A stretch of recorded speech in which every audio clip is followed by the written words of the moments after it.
그런 빌립보서 1장 6절에 있는 말씀부터 우리가 공부를 하겠습니다. 빌립보서 1장 6절 다 같이 읽으십시다. 너희 속에 착한 일을 시작하신 이가 그리스도 예수의 날까지 이루실 줄을 우리가 확신하더라. 우리 속에 착한 일을 시작하셨다.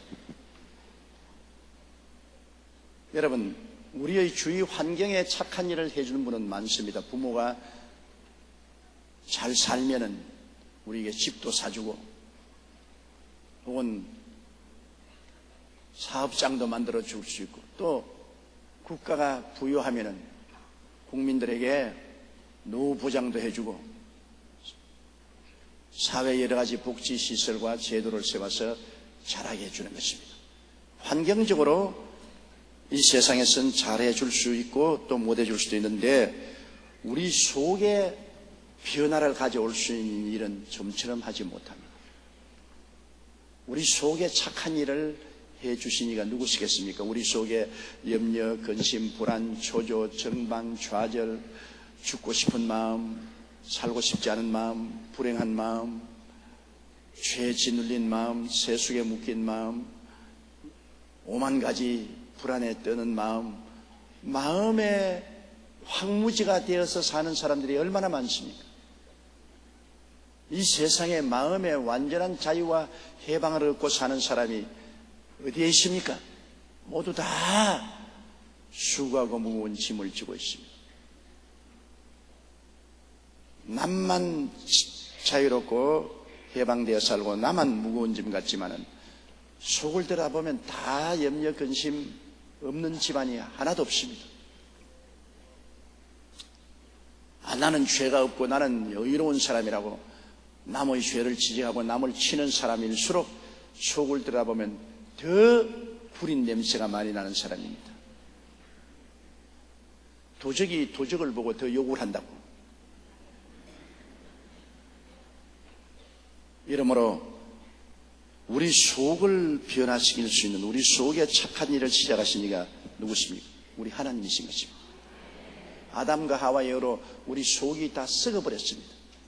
버림을 당하고 소외당하고 죄의 종이 되어 끌려다니고 세상과 마귀에 상처 입고 병들고 염려와 근심, 불안, 초조, 절망에 찌들어지고 저주받고 죽음의 절망에 처한, 아예 속이 완전히 썩어 문드러졌습니다. 그런 우리 속을 새롭게 만들어주는 분은 바로 우리 하나님이신 것입니다. 하나님이 우리 주 예수 그리스도를 보내주셔서 우리의 모든 죄를 짊어지고 십자가에서 몸짓고 피를 흘려주심으로 속사람을 거듭나게 하사 새롭게 만들어준 것입니다. 누구든지 그리스도 안에 있으면 새로운 피조물이라, 이전 것은 지나갔으니 보라 새것이 되었다고. 새것이 되는 놀라운 변화의 역사가 예수님을 통해서 우리 나타납니다. 예수님의 십자가 보혈을 통해서 우리는 우리 속에 오색 무지개 옷을 입게 되는 것입니다. 무지개는 사실 눈에 보이는 색깔은 5색깔밖에 없습니다. 그러나 자외선이나 적외선은 눈에 안 보이죠. 눈에 보이는 것은 5색깔입니다. 그처럼 오색 무지개와 같이 우리 속을 단장시켜 준 것입니다. 첫째는 우리에게 용서와 의와 영광으로 단장시켜 주셨다. 그 많은 죄의 허덕이는 우리가 죄책에서 벗어날 도리가 없습니다. 아무리 선하고 착한 일을 해도 늘 죄책은 우리를 따라다니는 것입니다. 이 죄책에서 벗어나서 훌훌 틀어버리고 일어날 수 있는 길은 예수 그리스도의 보혈밖에 없습니다. 왜냐하면 예수님이 우리 대신해서 죄를 갚았기 때문인 것입니다. 빚쟁이는 어디 가도 빚쟁이입니다. 아무리 숨어 다녀도 빚쟁이는 빚쟁이인 거죠. 문고리 소리만 나도 가슴에 들컥 내려앉습니다. 빚쟁이는 빚쟁이에요. 그러나 누가 와서 나를 대신해서 빚을 갚아주시면 나는 빚에서 해방되고 평안할 수가 있는 것입니다. 해방되고 평안할 수 있습니다. 내가 못 갚으면 다른 사람이 갚아줘야 돼요. 내가 내 죄를 못 갚으니까 하나님의 아들 예수님이 오셔서 내 죄를 갚아주셨다. 예수님은 하나님이시기 때문에 무한하지 않아요. 무한한 죄라도 주님이 다 갚아주셨다. 그러므로 예수님 안에 들어오면 티끌 같은 죄라도 다 용서받았다. 하늘보다 높고 바다보다 깊은 죄라도 다 예수님 안에서는 청산되어 버린다. 다 청산되고 다 씻어버리고 의롭게 되어버리고 말은. 우리가 여러분 예수 그리스도 안에서 얼마나 의롭게 되느냐, 하나님처럼 의롭게 된 것입니다. 하나님이 얼마나 의롭습니까? 그런데 우리가 예수 믿고 난 다음 하나님처럼 의롭게 될 수 있다고 성경은 말하고 있습니다. 고린도후서 5장 21절에 죄를 알지도 못하신 자로 우리를 대신하여 죄로 삼으신 것은 우리로 하여금 저희 안에서 하나님의 의가 되게 하려 하십니다. 우리가 하나님의 의가 돼요. 하나님이 얼마나 의로우냐? 너만 지금 의롭다. 너는 얼마나 의로우냐? 하나님처럼 의롭다. 그렇게 말하는 것입니다. 어디 감히 우리가 하나님처럼 의로울 수가 있어요? 그런 말 하다가는 아예 뺨에 구멍이 뚫어져도 얻어맞아야 될 일인 거죠. 그런데도 불구하고 예수 그리스도의 보혈의 효과가 얼마나 큰지 보혈을 믿으면 하나님처럼 의롭게 되어버린다. 그러니 어디에 그 사람의 죄를 지적할 수가 있습니까? 천당에 가서 하나님 앞에 설 때 죄를 기억도 아니하시고 죄가 흔적도 없는 것입니다. 그렇게 죄책에서 우리를 깨끗이 씻어주신다. 이 기가 막힌 일 아니겠습니까? 수고하고 일하고 고행을 해도 청산할 수 없는 죄책을 흔적도 없이 없애주는 것이 바로 예수 그리스도의 은총인 것입니다. 우리 속에 착한 일을 해주신 것입니다. 이보다 더 착한 일이 어디 있습니까? 죄책에서 용서와 해방을 주신 착한 일인 것입니다. 그리고 우리를 거룩하게 해주셨다. 얼마나 우리가 더럽습니까? 누더기 옷을 입고 인생을 살았는데 누더기 옷을 벗겨주고 신 세마포로 옷 입혀주었습니다. 세상과 마귀에게 끌려다니면서 우리 마음이 완전히 세속으로 더러워졌습니다. 얼마나 더러워졌는지 아주 더러운 능마보다도 더 더럽다고 말했습니다. 그런 우리 더러운 우리의 삶을, 우리의 허물을 주님께서 다 옷을 벗겨주시고 새로운 세마포로 옷 입혀주셨다. 거룩하고 성령 충만의 옷으로 옷 입혀주셨다. 그러므로 우리 마음속이 거룩하게 되었다. 우리 하나님 앞에서 거룩해서 성령님이 와서 거할 정도로 거룩하게 되었다. 정말 놀라운 일이 아니겠습니까? 이것도 예수 그리스도의 보혈로 이루어진 것입니다. 이제 또한 예수님이 십자가의 보혈로 우리를 치료해 주셨다. 영을 치료해 주시고 마음을 치료해 주시고 육체를 치료해 주시고 생활을 치료해 주십니다. 우리 하나님은 치료하는 하나님이신 거죠. 야훼 라파, 나는 너희 병을 치료하는 하나님이라. 우리 하나님은 치료자이신 것입니다. 언제나 하나님께 나오면 우리 영도 치료받고 마음도 치료받아 믿음, 소망, 사랑, 의, 평강, 희락으로 채워주시고 육체도 치료하여 건강하고 장수하게 해주시고 그리고 생활도 치료해 주신 것입니다. 요 사이는 여러분 건강에 대한 관심이 깊고 또 영양도 충분하고 보건시설이 좋아서 우리의 생명이 굉장히 많이 연장되었지 않습니까? 일제시대에 우리 평균 수명이 30세였습니다. 사람이 평균 30몇 살밖에 못 살았는데 오늘날에 와서 반세기가 지난 우리는 평균 수명이 77살입니다. 30세 살던 사람이 77살까지 살 수 있으니 얼마나 수명이 늘었습니까? 그거는 우리의 환경이 좋아지고 영양도 좋아지고 보건시설도 좋아지거니와 우리가 예수 그리스도를 구주로 모심으로 이 나라에 하나님의 치료하는 역사가 일어났기 때문인 것입니다. 치료의 은혜가 임하였다.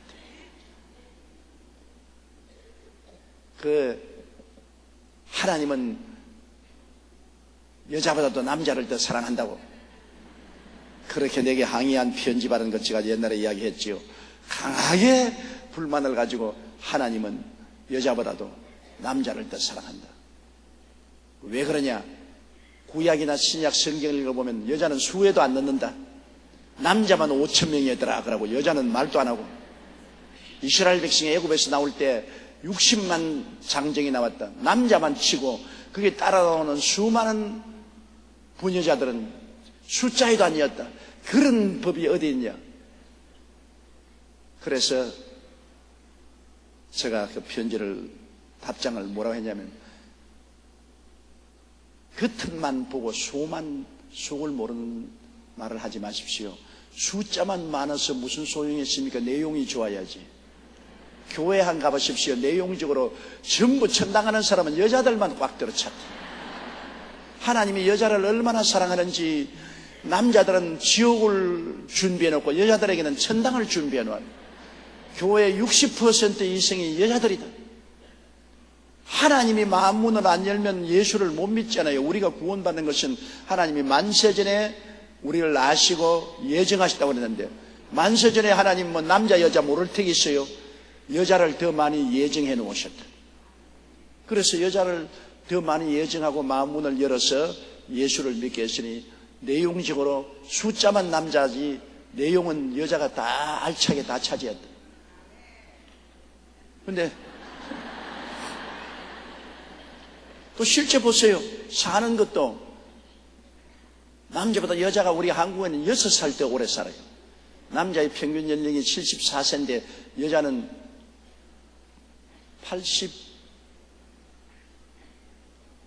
74세에서 6살 보태면 80이지요. 80살입니다. 남자는 74세의 평균 연령으로 살고 여자는 80까지 산다. 그러니까 하나님이 얼마나 불공평하게 여자만 사랑하셨는지 영생도 압도적으로 여자에게 많이 주시고 세상에 사는 것도 여자에게 더 오래 살게 해주셨다. 그 자매님 편지 잘못 썼어요.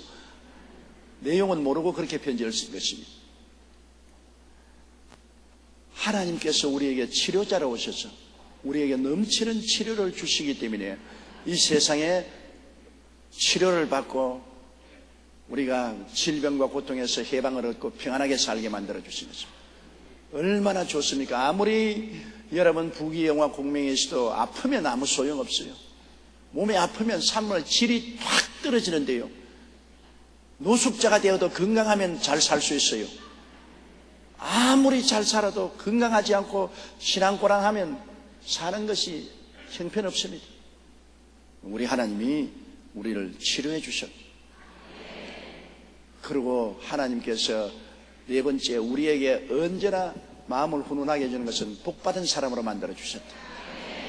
우리가 이제 곧 새해가 다가오면 무슨 말 합니까? 만나면 새해 복 많이 받았어요.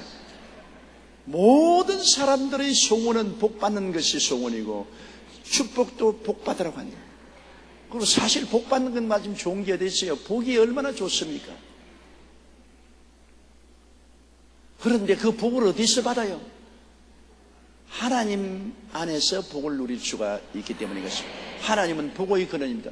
복의 근원 강림하사 찬송하게 하소서. 하나님이 복의 근원인 것입니다. 이 복의 근원인 하나님이 우리에게 복의 파이프를 떼줬는데 복의 파이프가 예수님인 것입니다. 막힌 하나님과 우리 사이를 예수 그리스도께서 십자가에서 튀어버렸습니다.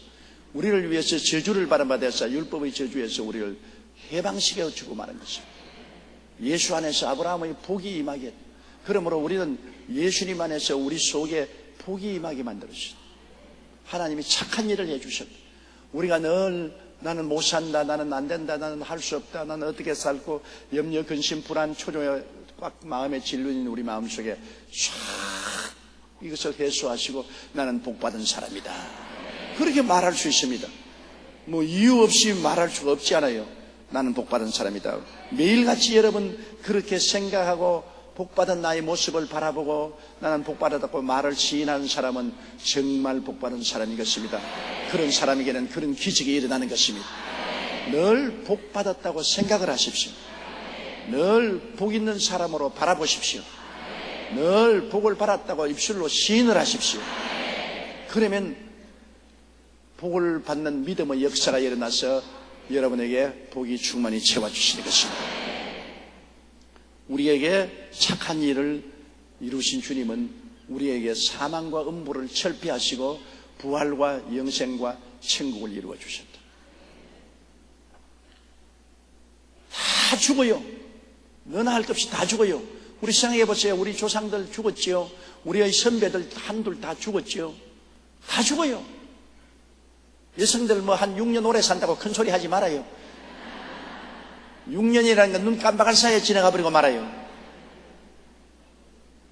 다 사람이 한번 나서 죽는 것은 정한이 치인 것입니다. 그런데 죽고 난 저 건너편이 문제인 것입니다. 죽고 난 저 건너편에 어디를 가는지 막막하게 아무것도 모르면 얼마나 불안하고 초조하고 절망입니까? 그런데 죽음 저 건너편에 아름다운 땅에 있어서 주님께서 우리를 위해서 예비하고 기다리시는 것을 알게 되면 얼마나 가슴 두근거리겠습니까? 저 건너편 강언덕에 아름다운 땅이 또다 믿음으로 그곳에 가겠네. 여러분, 그곳에 강 건너가면 아름다운 땅이 기다리고 있으니 그 큰 기대와 소망을 가지고 살 수 있게 만드는 것도 얼마나 착한 일입니까?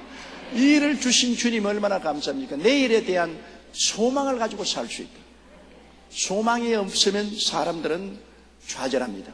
소망이 없으면 될 대로 되라고 자기를 포기하는데, 내일에 대한 이 아름다운 소망이 우리 가운데 있다. 모든 사람들이 죽음에 대한 겁이 남에도 불구하고 또 겁이 안 난다.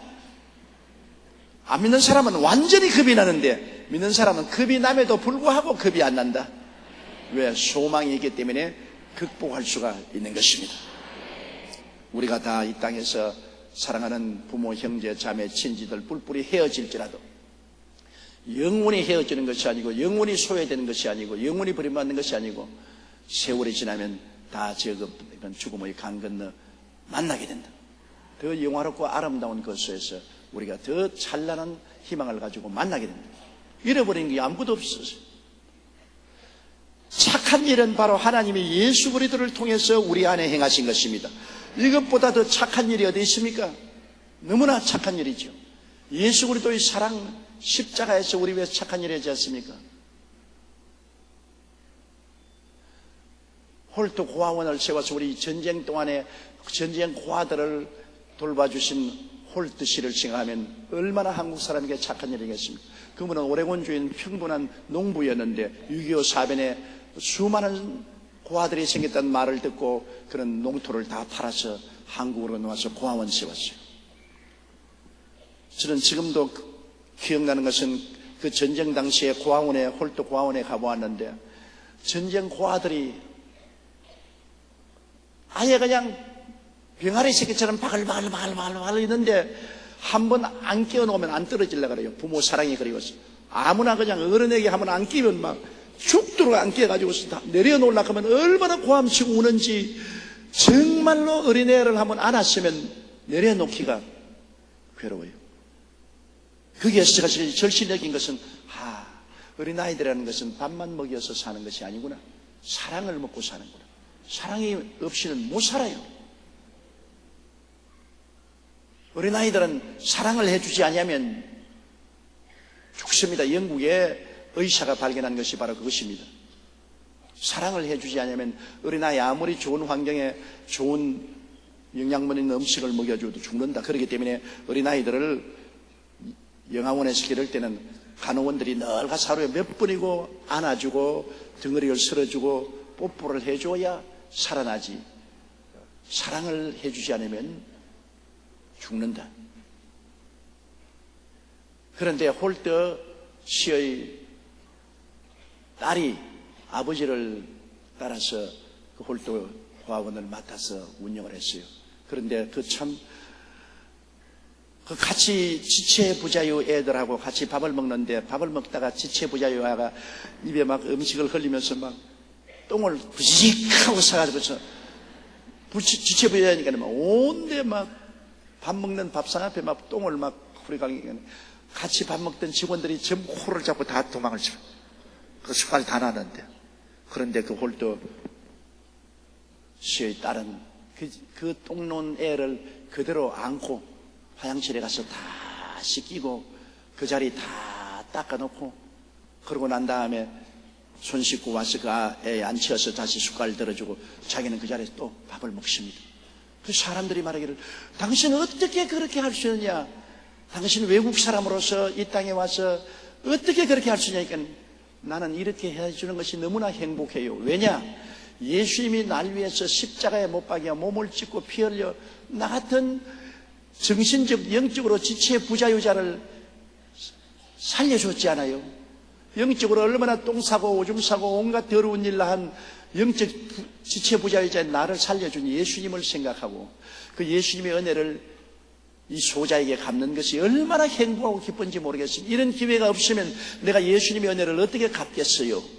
나는 이 일을 통해서 예수님의 은혜를 갚을 수 있는 기회를 얘가 내게 주므로 내가 너무너무 얘 때문에 감사하고 찬송합니다. 난 참 그거 읽고 감동을 했습니다. 이 지체 부자유아가 밥상에서 똥을 싸고 그냥 온 냄새가 충천하는데 이것이 오히려 나에게 예수님의 사랑을 갚을 수 있는 좋은 기회가 되었으니 얘가 너무나 나에게는 고맙다. 여러분 생각의 방향이 다르잖아요. 보통 사람 같으면 아이고 죽어버리지 지가 뭘 사노 지체 부자유 아이고 저것도 인생이라고 아이고 더러워 저것하고 밥을 어떻게 먹어 이렇게 생각하는 사람은 일반적인 사람이 생각하는 것입니다. 나 예수님을 믿고 천국적으로 생각하는 사람은 그 미시스 홀트처럼 고맙다. 내가 이 소자 중에 한 사람에게 해준 것이 내게 해준 거라고 예수님이 말씀했는데 예수님의 사랑을 지극히 받은 내가 예수님 사랑을 어디서 갚겠노? 이 지체 부자유 때문에 내가 갚을 수가 있지 않느냐?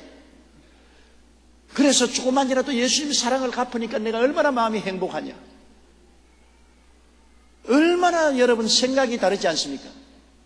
여러분 우리가 세상에 살면서 우리 주변에 걸식자도 많고 노숙자도 많고 가난한 사람도 헐벗고 굶주린 사람 많아 귀찮고 괴롭다고 생각합니다. 그러나 실상은 그렇지 않습니다. 그 사람들에게 사랑을 베푸는 것이 바로 예수님의 사랑을 갚는 기회가 되는 것입니다. 그러니 얼마나 놀라운 일입니까? 오늘날 이 사회에서도 여러분 우리가 다 잘 산다고 하면서도 울산에서 5살 어린아이가 굶어서 죽은 것 여러분 기억나죠? 신문에 났지 않습니까? 그 아버지가 직업을 얻지 못해가지고서 돈을 벌지 못하고 한 주일씩 굶고 결국은 남자아이가 굶어 죽었다. 굉장히 가슴 아픈 일입니다. 물론 우리가 가슴 아프지만은 그걸 알았으면 우리가 다 도왔을 건데 그건 부모님이 그걸 밖에 알릴 도리가 없고 죽고 난 다음에 매스컴을 타서 알게 되었는데 너무나 가슴 아픈 일이죠. 우리가 예수님의 사랑을 갚을 수 있는 기회는 바로 그런 사람이 예수님 사랑을 갚을 수 있는 기회를 주는 것입니다. 귀찮은 게 아닙니다. 다 환경이 좋으면 예수님 사랑을 갚을 기회가 없어요. 그러나 환경이 나쁠 때 우리가 예수님의 사랑을 갚을 수 있는 기회가 주어졌으니 그 기회를 이용해서 예수님의 사랑을 갚으면 예수님도 행복하고 우리도 행복해지는 것입니다. 우리가 언제 행복합니까? 남을 사랑할 때 행복한 것입니다. 내가 사랑받을 때보다도 사랑할 때 행복한 것입니다. 그러므로 예수님을 사랑을 어떻게 합니까? 예수님 눈에 안 보이니까 모르잖아요.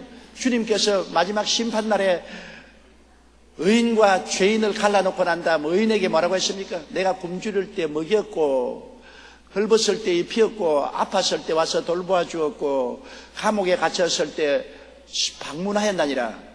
의인들이 언제 그랬습니까? 우리 예수님이 그런 것 알고 내가 도와준 적이 없습니다. 이 지극히 적은 소자 중에 한 사람이 한 것이 내게 한 것이라. 악인에게는 내가 안 먹었을 때 먹여주지 아니하고 헐벗을 때 입혀주지 아니하고 아파 들어 누웠을 때 와봐 주지 아니하고 감옥에 갔을 때 와보지 아니했다. 언제 우리가 그랬습니까? 그런 거짓말 하지 마세요. 이 소자 중에 지극히 적은 자에게 안 한 것이 내게 하는 것이다.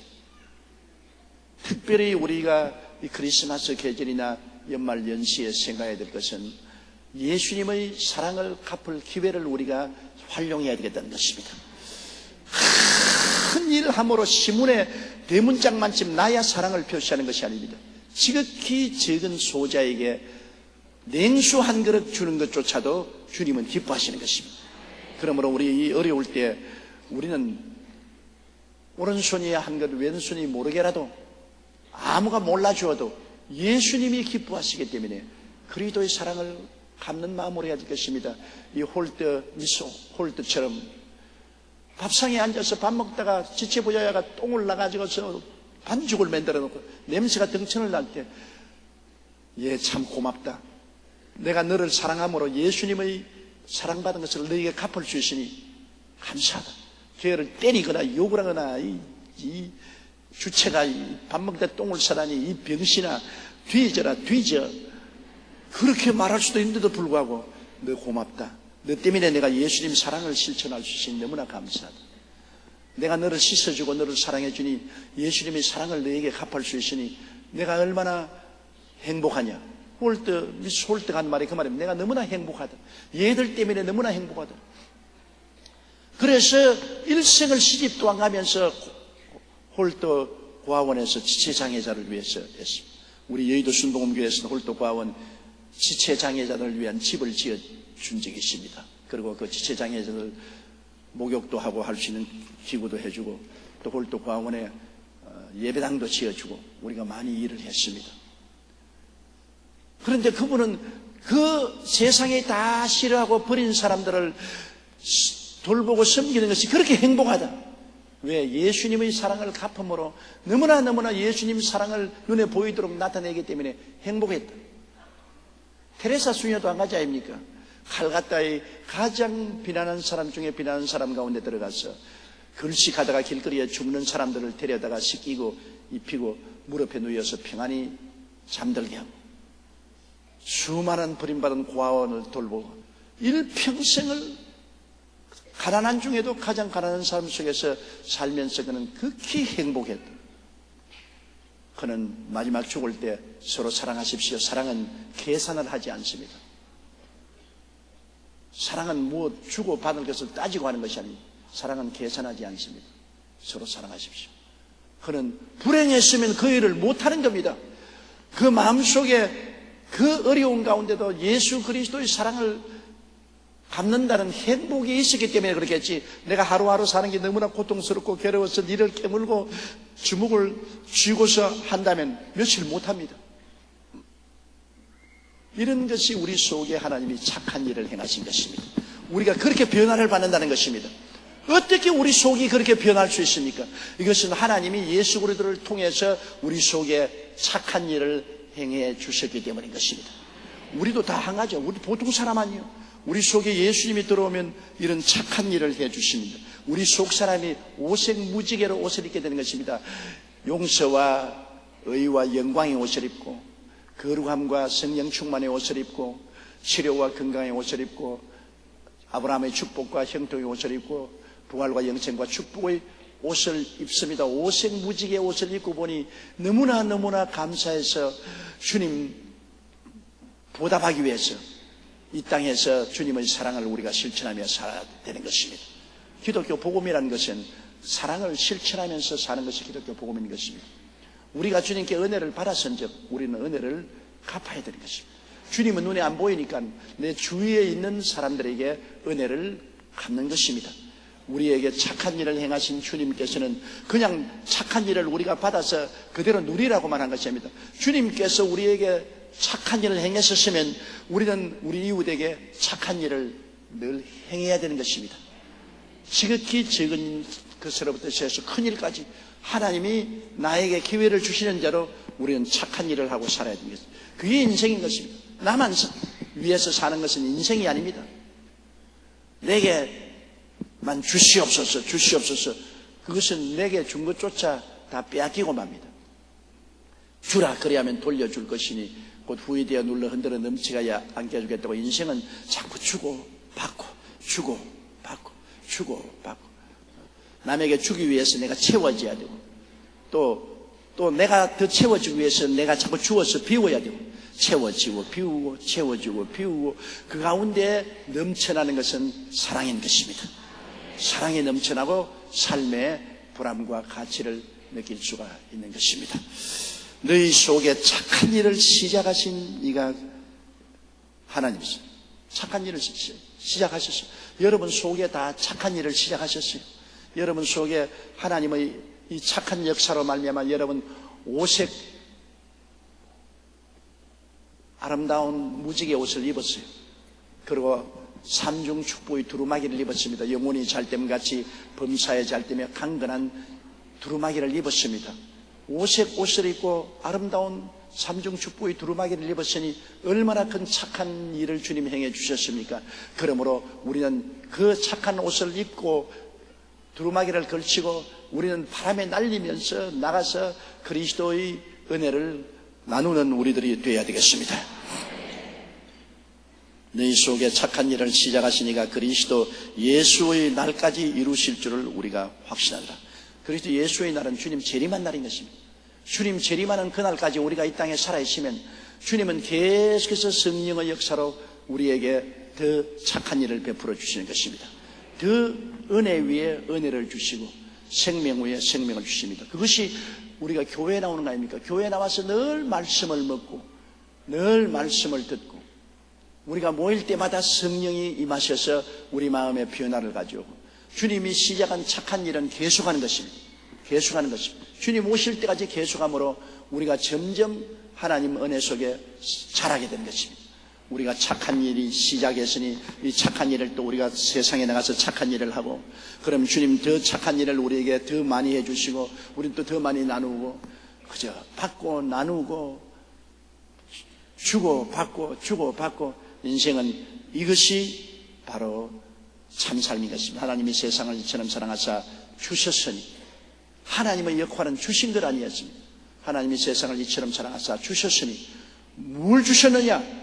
독생자를 주셨으니 독생자 제일 좋은 것 주셨. 그 독생자가 십자가에서 몸짓고 피 흘려 우리 속에 영원한 착한 일을 해주신 것입니다. 마귀는 악한 일을 해줬지만 주님은 착한 일을 해주셨습니다. 이 착한 일은 성령으로 말미암아 주님 오시는 그날까지 계속할 것입니다. 7절요. 내가 너희 무리를 위하여 이와 같이 생각하는 것이 마땅하니 이는 너희가 내 마음에 있음이며 나의 매임과 복음을 변명함과 확정함에 너희가 다 나와 함께 은혜에 참여한 자가 됨이라. 바울 선생은 빌립보 교인들을 엄청나게 사랑했습니다. 왜냐하면 빌립보 교인들은 바울 선생이 고통당한다면 철회하고 금식했습니다. 바울 선생이 어렵다면 그들이 어려운 가운데 헌금해서 바울 선생이 보냈습니다. 이 바울 선생이 이 편지를 쓸 때도 제2차 전도 여행 중에 그는 감옥에 갇혀 있을 때였습니다. 로마의 감옥에 갇혀 있을 때인데 그게 에바브라 디도를 통해서 돈을 보냈습니다. 기도로 동참하고 금식으로 동참하고 물질로 동참해서 엄청나게 친밀감을 가지고 사랑을 해준 것입니다. 나는 오늘 어느 대교구장에 인터넷 편지를 받고 굉장히 마음에 감동을 느꼈습니다. 여러분 알다시피 제가 매스컴의 공격을 많이 받고 완전히 아예 발로서 이겨진 그런 심정을 가지고 요사이 살았습니다. 그런데 그 대교구장이 우리는 목사님 위해서 우리 대교구가 사흘 동안 금식 기도했다. 그리고 하나님 앞에 기도를 드렸다. 나의 고난에 동참을 해주고 굉장히 감사합니다. 많은 우리 성도들이 원치 않지만 추운 데 가서 데모했다. 너무너무 내가 마음이 무겁고 마음이 괴로웠어요. 추운데 자기 담임 목사와 교회를 위해서 부르짖었. 너무나 미안하고 너무나 감사하고 내 마음속에 고난에 같이 동참했으니 얼마나 고마운 일입니까? 사람이란 좋을 때는 얼마든지 동참할 수 있지만은 고난에 동참한다는 것은 진짜 사랑하거나 친구가 되어야 고난에 동참할 수 있습니다. 길이 잊어버리지 않은 것은 고난에 동참한 사람은 길이 잊어버리지 않습니다. 좋을 때야 누가 동참 안 해요. 함께 와서 다 즐기죠.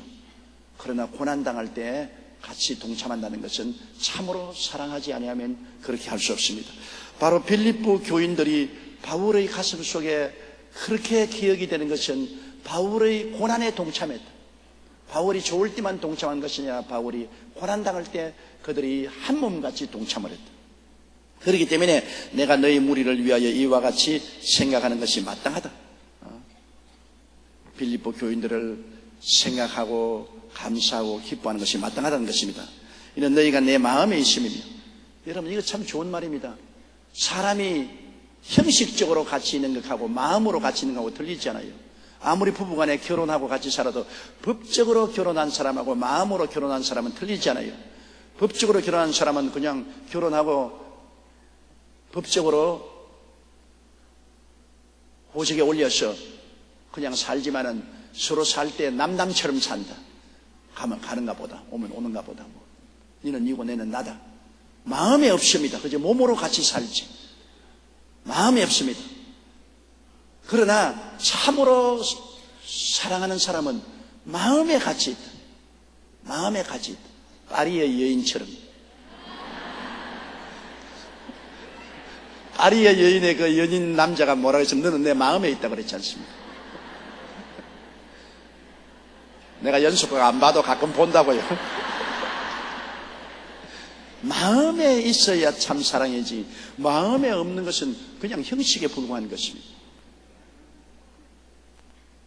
우리가 예수님을 사랑하면은 24시간 잠재의식 속에 예수님이 늘 있어야 돼요.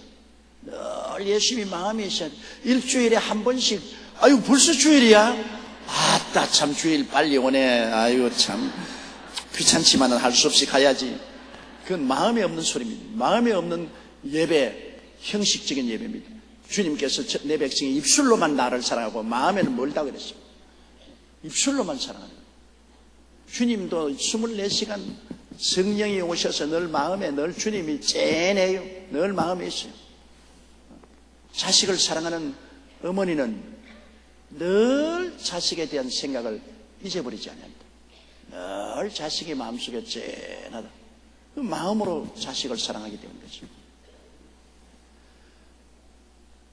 사람이 고난당할 때 서로 함께 고생을 나누는 사람은 그에 대한 감사함이 마음속에 늘 사라지지 않습니다. 기도를 할 때도 아주 즐거워서 기도하는 사람이 있는가 하면 마지못해서 기도하는 사람도 있습니다. 어떠한 사람은 생각만 하면 너무나 기뻐요.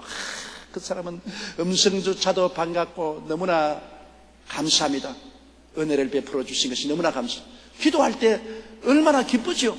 너무나 은혜를 받고 사랑을 베풀어 주었기 때문에 기도하고 주님 축복해 주십시오. 입에서 복이 그대로 나와요. 흘러나와요. 그런데 어떠한 사람은 보기도 싫고 음성조차도 듣기 싫은 사람이 있습니다.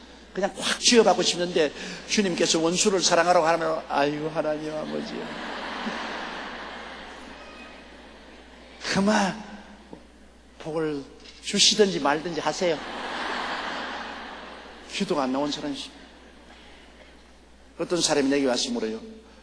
목사님, 나는 어떠한 사람을 위해서 기도를 하는데 기도가 아무래도 안 나옵니다.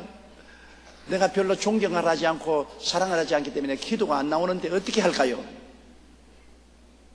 내가 무슨 말 합니까? 안 나오면 할 수 없지요. 왜? 사랑으로 기도해야 기도가 효과가 있지. 억지로 안 나오는 기도 정말로 괴롭지 않아요. 바울 선생이 빌립보 사람들을 위해서 기도하는 것은 사랑이 넘쳐나기 때문에 열정적으로 빌립보 사람들을 생각할 때마다 너무너무 좋아서 기도했습니다. 그건 왜냐? 빌립보 사람들이 바울 선생의 마음에 있었습니다. 마음에 있어요. 저는 우리 여의도 순복음교회 성도들을 생각만 하면 기뻐요. 그 왜냐하면 하나님이 그런 마음을 주셨기 때문에 기쁘다고요. 저는 올해째 이제 47해 47년간 목회하는데 제가 솔직히요 인간적으로 바보 같은 자랑을 하지만은 참으로 마음 놓고 주일을 건너뛰면서 휴가를 가본 적이 한 번도 없고 보통 7년 만에 목사님들은 1년 동안 안식년을 가집니다. 그런데 한 번도 안식년 가진 적이 없어요. 1년 동안 안식년을 가지는 목사님하고 사모님하고 교회에서 돈 대줘가지고 1년 동안 구라파로 미국으로 쭉 안식년. 7년에 한 번씩. 나는 그러면 한 7번 안식년을 가져야 된다. 한 7년 안식년. 내가 우리 교회에서 안 해주어서 그렇다는 불평은 안 합니다. 왜? 교인들이 쨍해서 못 돌아다닌다는 겁니다. 우리 교인들을 사랑하기 때문에 별 볼 일 없는 사람이지만 내가 강단을 늘 지켜야 되겠다. 내가 늘 교회에 있어서 교인들을 위해서 기도를 하고 있어야 성도들이 안심을 하지 않겠는가. 그 마음이 있기 때문에 휴가도 갈 수 없고 안식년도 취할 수 없고 그대로 늘 한 것은 마음속에 성도들이 내 마음에 있었기 때문인 것입니다. 내가 형식적으로 이렇게 목회했다면요, 그냥 형식적으로 목회했다면 내 취할 것 다 취하고 먹을 것 다 먹고 내 누릴 것 다 누렸죠. 어제 어떤 분이 내보고 그렇게 말했죠. 목사님은 안식년은 몇 번 가졌습니까? 그래서 한 번도 안 가졌습니다. 왜 그랬습니까? 몰라요. 몰라요. 내 마음 나도 몰라. 나는 성도들을 사랑하고 우리 교인들을 사랑하기 때문에 해외 가 있어도 마음은 늘 여기 와 있어. 부흥회 나가도 늘 마음은 여기 있어서 어찌하든지 부흥회하고 좀 놀다 가라는 것도 그냥 그 길로 그냥 비행기 타고 날아오는 거예요. 왜냐? 마음이 여기 늘 있어. 쟤네서 잊을 수가 없어. 이제 하나님이 허락해 있어서 은퇴를 하면 좀 편안하게 살아보고자 하는데 그때도 편안을 주실는지 모르겠습니다. 제일 저희 마음속에 언제가 가진 행복하냐? 성도들하고 같이 있을 때가 제일 행복해요. 어떤 것보다도 성도들과 같이 있을 때 행복해요. 말씀으로 기도로 우리 성도들이 영혼이 잘 되고 범사에 잘 되며 강건하게 되면 그보다 큰 행복이 어디 있겠습니까? 바울 선생이 빌립보 성도들에 대한 마음의 태도도 그와 같은 것입니다. 내가 너희 무리를 위하여 이와 같이 생각하는 것이 마땅하니 이는 너희가 내 마음에 있어요. 그리고 나의 매임과 복음 변명함과 확증함에 너희가 다 나와 함께 은혜에 참여한 자니라. 내가 감옥에 갇힐 때라도 또 해방되어서 나가서 복음을 변명하고 증거할 때도 너희가 다 나와 함께 기도하고 철회하며 금식도 해주고 물질도 보내어서 이 하나님의 사역의 은혜에 너희가 직접으로 간접으로 동참을 했으면 동지들이다. 함께. 여러분, 우리 여의도 순복음교회라는 교회 단위가 왜 좋으냐면 우리가 한 교회 지붕 밑에서 함께 영적인 양식을 같이 먹고 류나 조나 한 형제 자매 되어서 함께 천당을 가니까 한 동지가 아닙니까? 우리 다 천당 가는 주막집에 여기 와서 예배를 드리고 이 천당 가는 주막집에서 먹고 있고 마시고 치료받고 자라서 천당까지 가지 않습니까? 그러니 교회가 얼마나 좋습니까? 먹고 있고 마시는 가정이 중요한 것과 같이 영적으로 먹고 있고 마시고 거하는 교회는 그와 똑같이 중요한 것입니다. 가정이 중요하고 교회가 굉장히 중요합니다. 교회가 흐트러져 버리고 교회가 깨어지면은 여러분 우리의 영혼이 먹고 입고 마시고 쉴 곳을 잃어버리고 우리가 천당 가는 길에 방황하게 되는 것입니다. 그렇기 때문에 교회는 지켜야 되고 교회는 잘 갖고 와야 되는 것입니다. 교회는 돌봐야 되는 것입니다. 제일 마귀가 원하는 것은 교회를 흩어버리는 것입니다. 마귀는 예수 믿는 사람들이 집단적으로 모여서 영적 양식을 묻고 치료함을 받고 자라고 하늘나라에 가는 주막집인 교회를 흩어버려야 됩니다. 그래서 마귀는 어찌하든지 교회를 대내적으로 분열시키고 바깥에서 공격을 하죠. 그것이 우리 여의도 순복음교회가 47년 동안 불광동에서 서대문에서 여의도까지 오면서 수없는 고난을 겪어온 이유가 거기 있는 것입니다. 우리는 싸우지 않고 살아온 적이 없어요. 내 싸움을 싸우고 왔습니다. 그래도 하나님의 성령이 우리와 함께 역사하셔서 교회가 한 번도 흔들린 적이 없어요. 교회가 분열된 적이 없고 교회가 흔들린 적이 없어요. 우리가 다 굳건하게 함께 참여한 자가 된 것입니다. 여의도 순복음교회 우리 복음 증거의 은혜에 함께 참여한 자가 됐습니다. 그것이 중요한 것입니다. 우리가 은혜에 함께 동참을 해서 운명 공동체가 되죠. 우리 함께 예배드리고 함께 기도하고 그리고 우리 다 이 자리에서 함께 천당 간다. 이 얼마나 놀랍고 좋은 교제인지 모릅니다. 8절요. 내가 예수 그리스도의 심장으로 너희 무리를 어떻게 사모하는지 하나님이 내 증인이시오. 이거 뭐 인간이 표현할 수 있는 극체의 표현입니다. 하나님께서 빌립보 교인들을 사랑하는 사랑은 예수 그리스도의 심장으로 사랑한다 그랬습니다. 심장으로 사랑한다. 우리가 서로 사랑을 고백할 때 내 심장으로 사랑한다 하면 그 이상도 표현할 수가 없죠. 심장은 우리 피를 뿜어내는 생명의 원천인데 내 목숨 다하여서 사랑한다. 그 얼마나 큰 표현입니까? 그런데 인간의 심장도 아닌 예수 그리스도의 심장으로 너희를 사랑한다. 예수님의 사랑이 얼마나 큽니까? 하늘보다 높고 바다보다 깊지 않습니까? 그 바울 선생이 빌립보 교인들을 사랑하는 사랑은 예수 그리스도의 심장으로 사랑한다. 그러므로 끝없는 사랑입니다. 한없는 사랑입니다. 내가 예수 그리스도의 심장으로 너희 무리를 어떻게 사모하는지, 어떻게 사모한다. 마음에 사랑하고 만나보기를 원하고 그리워한다. 이게 거기에다가 또 하나님을 증인으로 세웠습니다. 아이고 너무 과장도 한다. 무슨 예수 그리스도의 심장으로 사랑할까? 그런 사람이 반드시 있어요. 사람이란 삐뚤어진 사람이 반드시 있다고. 빌립보 교인들에게 이렇게 편지하니까 웃기는 소리 하네. 아양 뜬다고 과장을 해서 어디에 예수님의 사랑으로 우리를 사랑한다고. 그런 사람이 반드시 있기 때문에 바울 선생님 말하기는 내가 이 말을 하는 것은 과장도 아니고 거짓도 아니고 하나님이 내 증인이다. 하나님을 증인으로 세우는데요, 거짓말 할 수가 있어요. 하나님이 증인인데. 사람의 증인이기 때문에 사람은 변화무쌍하지만 하나님은 변치 않은 진리의 하나님이 증인으로 세운 것입니다. 사실 목자가 교회와 양을 사랑하는 것은 이 바울 선생의 이 예를 따라서 예수 그리스도의 심장으로 사랑해야 돼요. 주의 종으로 부르심을 받으면 주의 종은 직업이 아닙니다. 주의 종은 사명인 것입니다. 직업은 내가 그를 통해서 돈도 벌고 지위도 명예도 권세도 얻는 것이 바로 직업 아닙니까? 그러나 주의 종은 사명입니다. 지위도 명예도 권세도 돈도 아무것도 없어도 해야 될 일인 것입니다. 부르심인 것입니다. 하나님의 부르심이기 때문에 목숨을 내어놓고 하나님 사업을 해야 주의 사업인 것입니다. 그렇기 때문에 내가 늘 한 말은 하나님이 부르지 않거든 주의 종이 되지 마라. 이건 직업이 아니다. 직장이 아니다. 하나님의 소명을 가지고 살아. 있으면 먹고 없으면 굶는다. 주면 먹고 안 주면 굶는다. 무슨 이 주의 사업이 지위나 명예나 권세나 영광을 얻는 장소로 생각하지만 주의 사업을 들어오는 사람은 마음을 비워버려야 되는 것입니다. 마음을 완전히 비워버리고 하나님 중심으로 서야 되고 다 놓아버려야 돼요.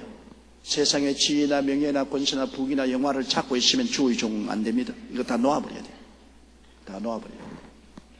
모든 지위나 명예나 권세나 영광은 예수님께 돌려야 되는 것입니다. 그리고 주의 종은 그냥 섬기는 종이니까, 무섬이니까 섬기는 종으로서 무섬으로서 주님을 열심히 섬기고 성도들을 사랑하되 예수 그리스도의 심장으로 사랑해야 돼요. 예수님의 심장으로 뜨겁게 성도들을 사랑해야 돼요. 바울 선생은 이 주의 종의 모범이 되시는 것입니다. 9절요. 내가 기도하노라. 너희 사랑을 지식과 모든 총명으로 점점 더 풍성하게 하사. 자, 이렇게 편지를 쓰는 바울 선생은 성령으로 감동되어서 감옥에서 무릎을 꿇어서 빌립보 성도들을 위해서 기도를 하기 시작해요. 내가 기도하노라. 그럼 기도를 어떻게 하느냐? 너희 사랑을 지식과 모든 총명으로 점점 더 풍성해야 하죠. 여러분, 지식이 없는 사랑은 쉽게 사라집니다. 사랑 없는 지식은 교만하게 만듭니다. 우리가 하나님을 사랑할 수 있는 것은 예수 그리스도를 통해서 나타난 하나님의 사랑을 깨닫기 때문에 사랑하는 것입니다. 깨달아야 돼요. 하나님이 세상을 이처럼 사랑하신 것을 깨달아야 돼요. 십자가에서 죄, 세속, 질병, 저주, 죽음에서 해방시켜 주시고 그 어마어마한 고통을 감내해 주신 그것을 깨달아야 사랑을 할 수 있어요. 지식에 기반해서 사랑할 수 있고 사랑함으로 말미암아 또 지식이 증가되는 게 사랑하니까 더 알고 싶어 하지 않습니까? 깨닫지 못하면 사랑할 수가 없어요. 그렇기 때문에 바울 선생이 기도한 것은 너희 사랑을 지식, 그냥 감정적인 사랑이 아닌 굳건한 사랑, 동남풍이 불고 서구풍이 불어도 흔들리지 않는 사랑.